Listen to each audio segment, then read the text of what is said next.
நம்ம உதயநிதி போறாருன்னா ரோட்ல போறாருன்னா road left right பாக்குறாரு, எவனுமே மதிக்கல. இப்ப கூட நேத்து கூட பாருங்க, வெள்ளூர்ல வாக்கிங் போயிட்டு இருக்காரு, யாரா ஓடி வந்து பாக்காங்க. எங்க தலைவர் வெள்ளூர்ல வாக்கிங் போட்டோம், அன்னைக்கு வெள்ளூர முடங்கி போயிடும். உதயநிதியில ரோட் ஷோ போயிட்டு இருக்காரு, அது நம்ம பசங்க மீம்ஸ் எடுத்து போட்டுட்டு இருக்காங்க.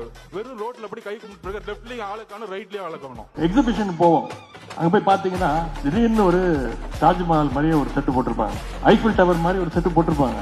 உடனே பெரிய கூட்டம் கூடுவோம், நம்ம ஊருக்கு தாஜ்மஹால் வந்துருச்சுப்பா, நம்ம போய் ஒரு செல்ஃபி எடுத்துப்போம்பா அப்படின்னு இளைஞர்கள் போய் நிச்சயம் போட்டோ எடுக்கத்தான் செய்வாங்க.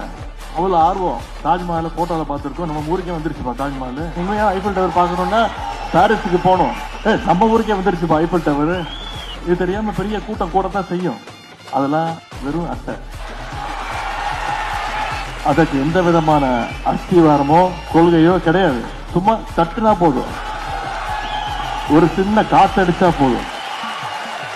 அவங்களுக்கெல்லாம் சொல்லிக் கொள்வது திராவிட முன்னேற்ற கழகங்கிறது தியாகத்தாலும் போராட்டத்தினாலும் உருவான இயக்கம்.